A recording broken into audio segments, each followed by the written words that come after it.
Assalamualaikum warahmatullahi wabarakatuh. Pada pertemuan hari ini kita akan mempelajari pelajaran fikih kelas 12 tentang kaidah usul fikih, yaitu kaidah am. Nah, sebelum kita memasuki ke dalam materi yang akan dibahas pada hari ini, hendaknya kita mengetahui terlebih dahulu nih, apa sih ilmu usul fikih? Apa itu kaidah usul fikih dan apa fungsi dari kaidah usul fikih tersebut. Ya, jadi ilmu usul fikih ini merupakan metode untuk menggali hukum yang terkandung dalam Al-Quran dan Al-Hadis agar hukum-hukum tersebut dapat dengan mudah difahami oleh umat Islam. Nah, oleh sebab itu, ulama usul fikih menciptakan kaidah-kaidah kebahasaan yang dikenal dengan istilah kaidah usul fikih dalam upaya mempermudah memahami pesan hukum yang terkandung dalam Al-Quran maupun Al-Hadis. Nah, fungsi dari kaidah usul fikih itu sendiri itu merupakan metode atau cara untuk menentukan suatu hukum gitu agar kita umat muslim dapat dengan mudah gitu ya mempelajari apa saja ilmu-ilmu atau hukum-hukum yang terdapat di dalam Al-Hadis dan Al-Quran. Nah, kaidah usul fikih itu kan sangat banyak ya, diantaranya ada kaidah am yang akan kita pelajari pada hari ini. Nah, yang akan kita pelajari pada hari ini itu adalah yang pertama pengertian am, yang kedua bentuk lafaz am. Baik, yang pertama di sini kita akan membahas tentang pengertian am. Ya, jadi pengertian am menurut bahasa yaitu berarti umum, merata, dan menyeluruh. Sedangkan menurut istilah adalah lafaz yang memiliki pengertian umum terhadap semua yang termasuk dalam pengertian lafaz itu. Ya, baik, selanjutnya kita akan membahas pengertian menurut ulama. Di sini ada menurut Abu Husain Al-Bishri sebagaimana kutipan yang diambil dari Muhammad Mustafa Al-Amidi yang bunyinya sebagai berikut ya. Al-amu huwa lafzu al-mustaghriqu li jami'i wa ma yasluhu lahu bihasabin wada'i wahidin, yang artinya am adalah lafaz yang menunjukkan pengertian umum yang mencakup satuan-satuan afrod yang terdapat dalam lafaz tanpa pembatasan jumlah tertentu. Jadi intinya adalah lafaz am ini merupakan lafaz yang menunjukkan pengertian umum, pengertian yang tidak terbatas gitu. Jadi masih bersifat umum. Nah, baik, di sini terdapat contoh dari lafaz am. Seperti pada lafaz al-insan dalam surat Al-Asr ayat 2 yang bunyinya innal insana lafi khusr. Nah, lafaz al-insan ini merupakan lafaz am karena al-insan ini bersifat umum. Al-insan ini kan merupakan artinya manusia ya, sebagaimana artinya nih, sesungguhnya manusia itu benar-benar dalam kerugian. Nah, al-insan ini kan artinya manusia dalam ayat ini. Nah, yang disebut insan ini karena dia itu meliputi dan mencakup seluruh manusia. Jadi manusia di sini itu tidak dijelaskan gitu ya, manusianya tuh yang mana gitu. Kayak misalkan manusianya itu yang tua, berarti kan yang tua saja. Nah, sedangkan di sini hanya diberitahu manusia saja gitu. Jadi di sini masih bersifat umum gitu. Jadi manusia-manusia yang Allah ciptakan ini benar-benar dalam kerugian gitu. Ya, jadi mau yang tua, mau yang muda gitu. Semua manusia yang Allah ciptakan itu ada dalam kerugian. Jadi tidak dikhususkan gitu ya.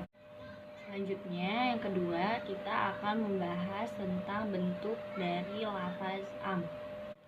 Nah, yang selanjutnya kita akan membahas bentuk dari lafaz am. Nah, yang pertama di sini ada bentuk lafaz kullu dan jami'an. Seperti pada firman Allah di surat Ali Imran ayat 185 dan surat Al-Baqarah ayat 29. Lafaz kullu terdapat dalam surat Ali Imran ayat 185 yang bunyinya kullu nafsin za'iqatul maut, yang artinya tiap-tiap yang berjiwa akan merasakan mati. Lafaz jami'an terdapat dalam surat Al-Baqarah ayat 29 yang bunyinya walladzi khalaqalakum ma fil ardi jami'an, yang artinya dialah Allah yang menjadikan segala yang ada di bumi untuk kamu. Nah, kita akan membahas surat Ali Imran terlebih dahulu ya. Lafaz kullu merupakan pengertian dari tiap-tiap gitu. Jadi maksudnya ini tiap-tiap yang berjiwa akan merasakan mati. Maksudnya adalah siapa saja yang berjiwa pasti akan mati. Jadi makhluk ciptaan Allah yang bernyawa pasti akan mati. Jadi tidak hanya manusia gitu ya, berarti hewan juga. Pokoknya makhluk hidup yang Allah ciptakan berarti akan mati gitu ya. Tiap-tiap yang berjiwa akan mati. Nah, pada ayat selanjutnya di surat Al-Baqarah ayat 29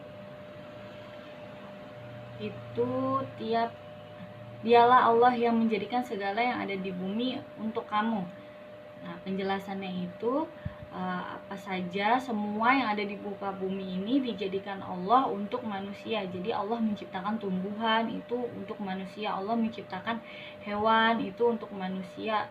Jadi Allah menciptakan segala sesuatu yang ada di bumi ini untuk manusia hidup gitu ya. Selanjutnya yang kedua, di sini ada lafaz mufrad yang dima'rifatkan oleh al yang menunjukkan jenis azaniyatu, yang terdapat dalam surat An-Nur ayat 2 yang bunyinya azaniyatu wazani fajlidu kulla wahidin minhuma mi'ata jaldatin, yang artinya perempuan yang berzina dan laki-laki yang berzina maka deralah tiap-tiap seorang dari keduanya 100 kali dera. Nah, maksud dari ayat ini adalah semua yang berzina. Jadi semua laki-laki atau semua perempuan yang berzina maka tiap-tiap dari mereka ini wajib untuk didera sebanyak 100 kali. Yang ketiga, di sini ada lafaz jama' yang dima'rifatkan dengan alif lam yang menunjukkan jenis al-mutallaqatu yang terdapat dalam firman Allah pada surat Al-Baqarah ayat 228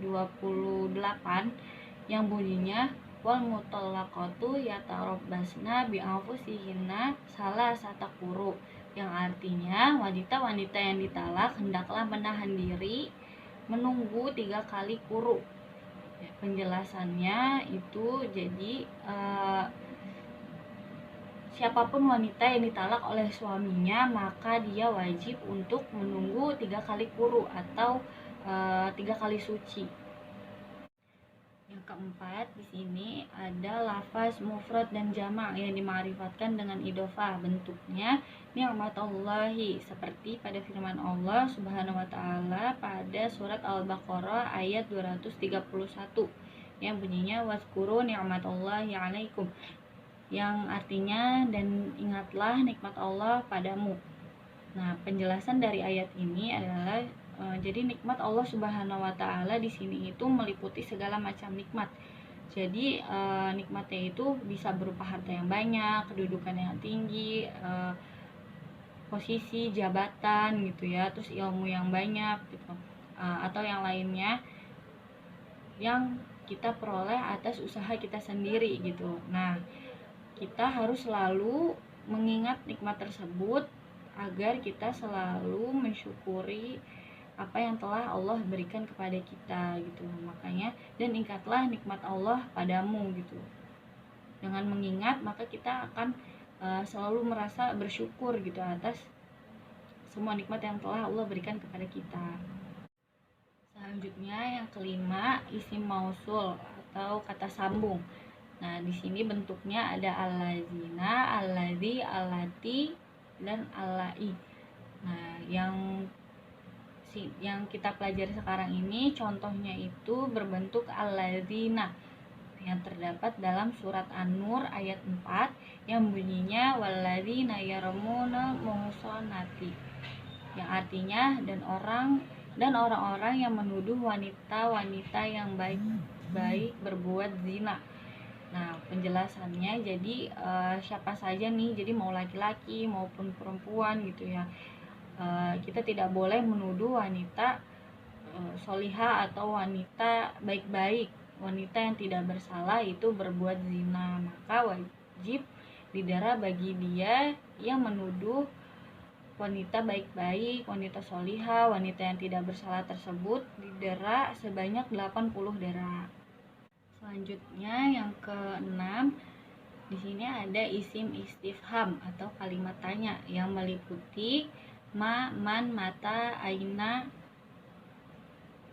Nah, yang kita pelajari sekarang ini berbentuk mata ya, seperti yang terdapat dalam firman Allah surat Al-Baqarah ayat 214 yang bunyinya mata nasrullahi ala inna nasrullahi qarib, yang artinya bilakah datangnya pertolongan Allah, ingatlah sesungguhnya pertolongan Allah itu amat dekat. Nah, maksud dari ayat ini adalah pertolongan Allah Subhanahu wa taala itu bersifat umum. Jadi kapan saja tuh bisa Allah berikan gitu. Contohnya nih, ada seorang hamba sedang mengalami kesulitan gitu ya, maka mudah bagi Allah untuk mendatangkan pertolongannya. Jadi pertolongan ini bersifat umum gitu ya, bisa didatangkan kapan saja gitu. Nah, selanjutnya yang ketujuh, di sini ada isim nakirah sesudah la nafi, seperti sabda Nabi Muhammad Shallallahu Alaihi Wasallam yang berbunyi la hijrata ba'dal fathi, la yang berarti tidak ada hijrah setelah penaklukan Mekah gitu ya. Jadi maksudnya itu jadi semua orang-orang muslim yang berpindah dari negara orang non muslim terus kemudian dia berpindah ke negara orang muslim, maka tidak lagi dinamakan sebagai hijrah. Yang terakhir di sini ada lafaz-lafaz yang meliputi ma'asyarah, amma, sairu, kafah, yang artinya semua. Tuh ya. Di sini contohnya itu ma'asyarah. Nah, seperti sabda Nabi yang bunyinya ya ma'asyarah sababi manistata'a minkumul ba'ata falyatazawwaj, yang artinya hai para pemuda, barang siapa di antara kamu mampu untuk menikah maka hendaklah menikah. Ya ma'asyarah, hai para pemuda. Nah, di sini itu masih bersifat umum ya atau am. Jadi semua pemuda nih yang sudah mampu menikah maka diwajibkan untuk mereka agar segera menikah. Alhamdulillah telah selesai pembelajaran kita pada hari ini. Sebelum kita menutup pembelajaran pada hari ini, hendaknya kita membaca hamdalah dan doa kafaratul majelis bersama-sama terlebih dahulu. Alhamdulillahirabbil alamin. Subhanakallahumma wabihamdika asyhadu an la ilaha illa anta astaghfiruka wa atubu ilaik. Sampai jumpa di pertemuan selanjutnya.